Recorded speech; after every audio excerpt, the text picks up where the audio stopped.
Hello children, how are you all? I hope you all are healthy and hearty. You all are fit and fine. My name is Tanya Sharma and I welcome you all to the Champs Pro batch for class 6. आज हम और अब से हम सारे chapters जो हमारे बच्चे हैं उनको वन शॉट के अंदर जो सारे इंपॉर्टेंट क्वेश्चंस है वो क्लियर करते हुए चलेंगे. ज़्यादा क्वेश्चंस भी नहीं करेंगे, जो इंपॉर्टेंट और रेलेवेंट क्वेश्चंस है वही करेंगे. तो चैप्टर का नाम है न्यू क्वेश्चंस एंड आइडियाज. हमारे हिस्ट्री का चैप्टर है और यहाँ पे इंपॉर्टेंट क्वेश्चंस के साथ साथ कॉन्सेप्ट क्लैरिटी भी लेते चलेंगे. पहला क्वेश्चन हमारा आता है, describe the way in which the Buddha tried to spread his message to people. जब बुद्धिज्म आया था, जब बुद्धा लॉर्ड बुद्धा आए थे तो वो अपने मैसेज बहुत सारे अपने इंटेलेक्चुअल मैसेज के साथ आए थे. तो ऐसे कैसे मैसेज को स्प्रेड कर पा रहे थे लोगों के आगे कि वो भी उनकी राह पर चले. तो हमें आंसर ऐसे लिखना है, Buddha preached about life being full of suffering and happiness unhappiness. तो उनका मानना ये था, बुद्धा ये मानते थे कि जो लाइफ है या जो हमारा जीवन है वो बहुत ज़्यादा फुल है दो चीज़ों से. एक तो सफरिंग यानी कि हम सफ़र करते हैं, a lot of pain problems, और अनहैप्पीनेस यानी कि बहुत ज़्यादा खुशियाँ नहीं हैं, दुख भी भरे हुए हैं. He spoke of tanha, the desire to have more. Tanha मतलब कि हम अकेले हैं और हमें और चाहिए, हम सेटिस्फाइड नहीं है किसी एक चीज से, so we always want more. He taught about karma or our actions which affect us in the current life. तो कहते हैं कि हम वो उनकी मानना ये है कि हम कर्मा वो ये मानते हैं, बुद्धा ये मानते हैं कि हमें कर्मा पे चलना चाहिए. वो हमें सिखाते हैं कि कर्मा होता है हमारे एक्शंस जो हमारी करंट लाइफ को और लेटर लाइफ को अफेक्ट करता है, यानी कि इस जन्म में या फिर अगले जन्म में. ठीक है.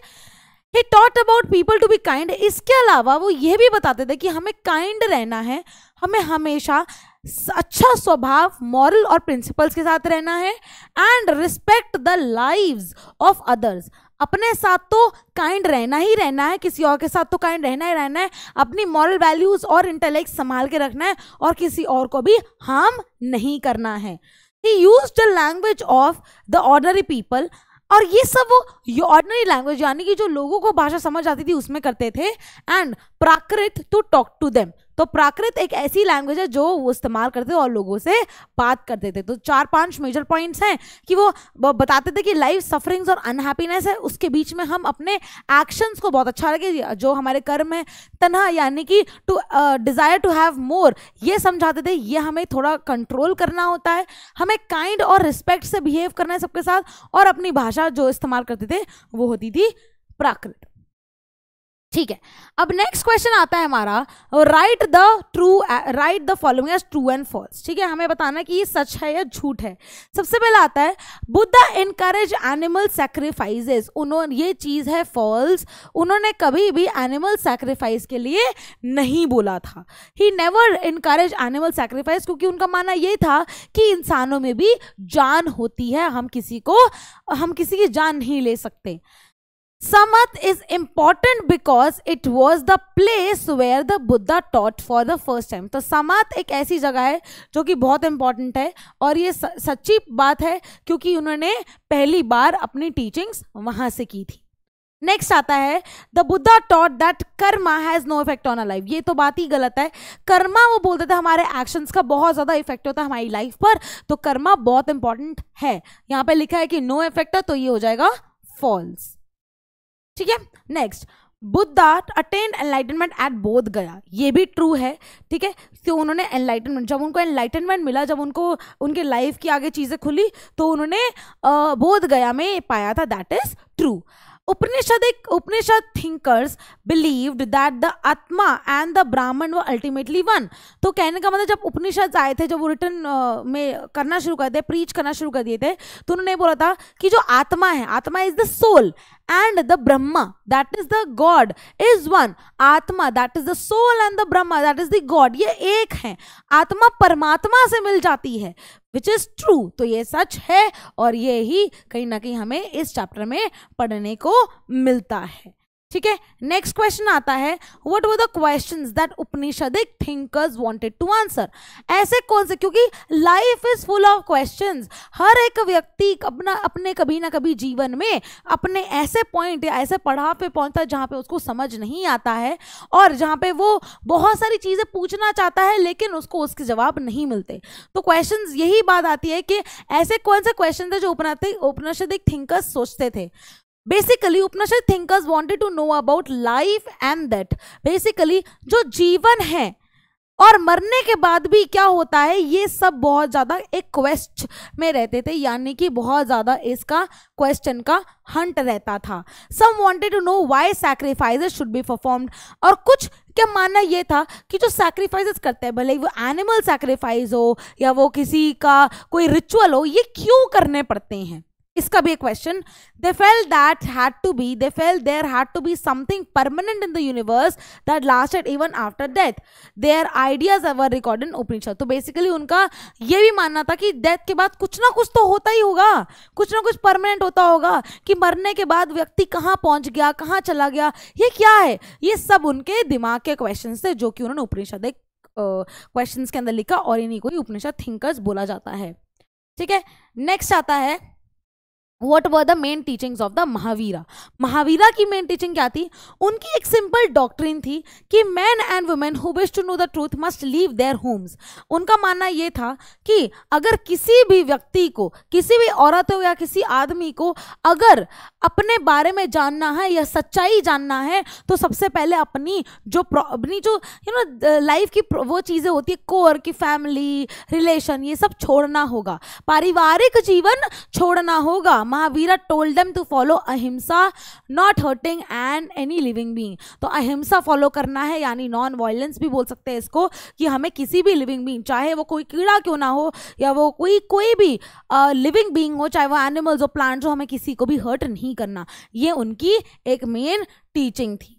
इसके बाद आता है question, why do you think अमृगा mothers wanted to know whether the story of Buddha. ठीक है, why do you think Armaga's mother wanted her to know the story of Buddha। Basically कि बुद्धा की स्टोरी, बेसिकली अगर किसी मदर को अपने बच्चों को बतानी है तो क्यों चाहेगा कोई कि हमें बुद्धा की स्टोरी बतानी चाहिए, क्योंकि वो बहुत ही इंस्पिरेशनल है। Buddha was the founder of Buddhism, ठीक है, of course, and he was the wise one, यानी कि बोला जाता था कि वो वाइज हैं, वो बहुत ज़्यादा उनके अंदर दिमाग है और उनकी स्टोरीज जो है वो बहुत ही इंस्पिरेशनल और मोटिवेशनल होती हैं, ठीक है, स्टूडेंट्स के लिए। सो अनघा है यहाँ पे, ठीक है, Anagha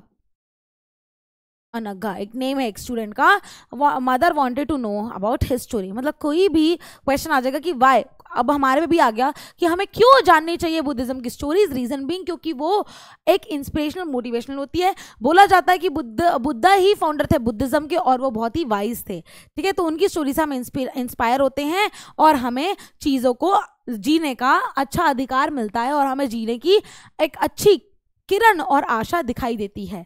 Do you think it would have been easy for slaves to join the संघ? Give reason for your answer। क्या आपको लगता है कि स्लेव्स को संघ ज्वाइन, जो संघ एक ग्रुप होता है, इवेंट होता है, क्या वो उनके लिए इजी था ज्वाइन करना? Slaves are allowed to join sanghas. Those who followed Buddhism did not believe in dividing the society, and Buddha taught that human beings are equal। तो पहले के ज़माने में होता था बुद्धा से पहले की सोसाइटी वॉज डिवाइडेड, लेकिन बुद्धा के आने के बाद या बुद्धा की टीचिंग्स के आने के बाद जो स्लेव्स है या जो अगर हम बोले जो लोअर लेवल पे है, बुद्धिज्म बोलता है या बुद्धा बोलता है कि कोई भी छोटा बड़ा नहीं है, हम सब इक्वल हैं। तो जितना अधिकार किसी वन पर्सन का है तो उतना ही अधिकार किसी और का भी। तो when men and women are treated equally, उसके अकॉर्डिंग सब लोगों का कोई लेवल छोटा बड़ा नहीं होता, सब एक ही तराजू के लोग हैं, कोई छोटा बड़ा नहीं है। नेक्स्ट आता है, write a short note on बुद्धा's टीचिंग, और ये बहुत इंपॉर्टेंट है। सिमिलरली हम ऐसे लिखेंगे, Buddha said that life is full of suffering and unhappiness. He said its cause lies on the unfulfilled desires and dissatisfaction, जिसको हम तन्हा बोलते हैं, ठीक है। तो क्योंकि लाइफ जो है वो सफरिंग और अनहैप्पीनेस पे इसलिए बेस्ड है क्योंकि जो हमारी अनफुलफिल्ड डिजायर होते हैं वो पूरी नहीं हो पाते, तो हम सेटिस्फाइड नहीं हो पाते। वो सजेस्ट करते हैं moderation in everything as a solution, कि हमें हमेशा मतलब बैलेंस रहना चाहिए, बहुत ज़्यादा भी नहीं बहुत कम भी नहीं, बैलेंस्ड व्यू हमें हमेशा रखनी चाहिए। He told people to be kind and to respect each other. उन्होंने बोला काइंड करो, रिस्पेक्ट करो एक दूसरे को, और जो हमारे कर्मा है, हमारे एक्शंस, हमें इस लाइफ में तो हमें अपना कहते हैं कि चीज़ें प्राप्त करके ही देंगे, लेकिन नेक्स्ट लाइफ में भी यानी कि अगले जन्म में भी हमको वो चीज़ें प्राप्त होंगी। Buddha encourage people to think themselves rather than simply accept his teaching. वो कह रहे हैं कि अपने आप सोचो, किसी और की बातों में ना आओ, अपने आप सोचोगे तो अपने आप अपने फैसलों के डिसीजंस पे क्या होगे, रिस्पॉन्सिबल होगे। तो अपने आप सोचो क्या ये चीज़ सही है, क्या ये चीज़ गलत है। नेक्स्ट आता है right What does the Vinaya Pitaka tell about Sangha? Very important. From the Vinaya Pitaka, अब आपको पता है विनाया पिटाका क्या है? एक रिटर्न बुक है, या फिर हम बोले कि एक पुरानी दी हुई कोई हमारे को चीज़ें हैं, वो में संघा के बारे में क्या बताती हैं। संघा आपको पता है ग्रुप है, ठीक है। तो basically we know that there was separated branches for men and women in the Buddhist, ठीक है। तो बुद्धिज्म के अंदर मेन एंड वुमेन की अलग अलग प्रीचिंग्स दिखाई गई थी। Children were supposed to take permission of their parents and slaves had to ask for permission from their master to join it, ठीक है। तो संघा एक ऐसा ग्रुप था जहां पे ये टीचिंग्स होती थी, और women had to ask their husbands, those who lived in the संघा had to lead very simple life। तो बेसिकली संघा के अंदर क्या होता था, आपको मेडिटेटिंग करनी पड़ती थी, आपको ट्रैवलिंग करनी पड़ती थी, आपको बेगिंग भी करनी पड़ती थी, यानी कि आप कोई काम नहीं कर रहे हो, आपको बस सिंपल लिविंग रखनी है। तो अगर आप अपनी पारिवारिक जीवन में रह रहे हो तो छोटे बच्चों को अपने पेरेंट्स से परमिशन लेनी है, वाइफ को अपने हस्बैंड से लेनी है क्योंकि वो एक रिलेशनशिप में जुड़े हुए हैं, स्लेव्स को अपने माँ से लेना क्योंकि वो भी अपने कमिटमेंट्स में जुड़े हुए हैं, और they taught others and help each other, एक दूसरे की मदद करते तो एक दूसरे को पढ़ाते भी थे। Next question, describe life of the Buddha in detail. इसके बाद हमारे कुछ फिल इन द ब्लैंक्स हैं जिनको हम बहुत प्यार से करेंगे और जल्दी जल्दी कर लेंगे। Describe Buddha's life in brief, ठीक है। बुद्धा की लाइफ को ब्रीफ में बताओ। सबसे पहली बात है, बुद्धा का नेम ओरिजिनल सिद्धार्थ गौतम था, जिसको हम गौतम बुद्ध के नाम से जाते हैं, सिद्धार्था के नाम से भी जाते हैं। तो उनका पहला नाम क्या था, Siddhartha Gautam. Belong to a small gana and was a Kshatriya, ठीक है। तो पहले होता था Brahmin, Kshatriya, Vaishyas and then slaves, जिनको हम बोलते हैं शूद्रास। लेकिन उनको एनलाइटनमेंट जब उन्होंने पा लिया तो उन्होंने ये देखा कि ऐसा कोई लेवल है ही नहीं, हर व्यक्ति को अपना अपना एक जीवन मिला है, हर जीवन में आपको कोई ना कोई काम करने को मिलते हैं, और वही कर्म आपका प्रेजेंट और आगे फ्यूचर डिसाइड करता है। एट एन अर्ली स्टेज उन्होंने लीव कर दिया था अपने comforts of the home and went in search of knowledge, ठीक है। बहुत ही पहले, क्योंकि वो क्षत्रिय थे तो किंग के बेटे थे, तो उन्होंने अर्ली लाइफ के अंदर सारी लग्जरीज को साइड पे रख के एक ट्रैवल पे चले गए, यानी अपना घर छोड़ दिया और एक्सपोजर पे चले गए।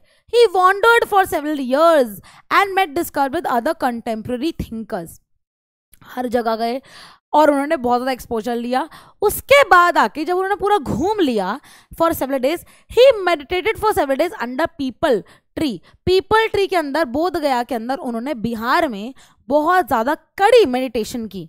Hair after meditation you attain the enlightenment, ऐसी मेडिटेशन करके उनको एनलाइटमेंट मिल दिया, इसीलिए उनको नाम मिला the Buddha. Buddh means the buddhi, Buddha, यानी कि उनको एक वाइज वन, यानी कि उनका ब्रेन जो था बहुत ही ज़्यादा खुल गया था, एनलाइटनमेंट पा लिया था उन्होंने। ही वेंट टू समथ एंड टॉट पीपल, समथ में उन्होंने लोगों को पढ़ाया। उसके बाद then he travelled and preach for the rest of his life, पूरी लाइफ उन्होंने अपनी स्पीच के थ्रू पढ़ाया और ये इस चीज़ को स्प्रेड किया। ही स्पोक ऑफ तन्हा, Karma etcetera. He died at the Kushinara, Kushinara में वो उनकी डेथ हो गई थी, और उन्होंने तन्हा जैसे सफरिंग्स जो है उनको कंट्रोल करना है या उनके पीछे हट के चलना है, और कर्मा पे उन्होंने प्रॉपर बिलीव किया। अब आते हैं कुछ क्वेश्चन आंसर जो फिल इन द ब्लैंक्स होते हैं। First, fill in the blanks appropriate to completation sense. The Buddha belong to a small gana called Shakya, उनके संघ को क्या गण को सख्या बोला जाता था। The Buddha got enlightenment at the बोध गया, बोध गया में उनको एनलाइटनमेंट मिल गया था, ठीक है। नेक्स्ट आता है the Buddha use the word dash for desire of worldly things. क्या है, तन्हा, ठीक है। तन्हा बोलते थे कि तन्हा एक ऐसी चीज है जो कि आपको अलग से मतलब आपको बिल्कुल वर्ल्डली लाइफ से अलग करता है, मतलब वो आपको वर्ल्डली लाइफ के अंदर वो जो अटैचमेंट होती है इसलिए लगता है। तो तन्हा एक ऐसी चीज है जो आपको लगता है कि नहीं नहीं अभी और चाहिए, अभी और चाहिए। Satyakama Jabala was a son of dash woman called Jabali. तो ये स्लेव थे, एक सन ऑफ स्लेव थे। The Prakrit spoken in Magadha was known as, जो प्राकृत मगध में, ये प्राकृत मगध में जो स्पोक होती है उसको मगधी बोलते हैं, ठीक है। तो इसको क्या बोला जाता है, मगधी बोला जाता है, मगधी बोला जाता है, ठीक है। मगधी, यहाँ पे प्राकृत जो मगध में स्पोक हो रही है उसको मगधी बोलेंगे। Jainism was initially supported by only traders, सिर्फ ट्रेडर्स इसको सपोर्ट करते थे, ठीक है, ट्रेडर्स सपोर्ट करते थे। The teachings of Mahavira were written down for the first time about dash years ago, तो 1500 years ago. The viharas were made of, viharas क्या थे, विहारास वो होते हैं जो बौद्ध सेंटर होते हैं जहाँ पे टीचिंग्स को स्प्रेड आउट किया जाता है।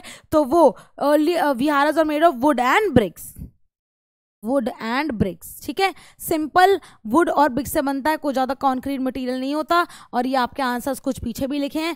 With this children we complete our revision of the chapter new question and ideas. I hope आपको ये समझ आ रहा होगा। आई होप आपको ये वाला जो फास्ट सीरीज में हम कंप्लीट कर लेंगे ये भी आपको मजा आएगा, at least revision point of view के। Alright, bye bye children, see you next time.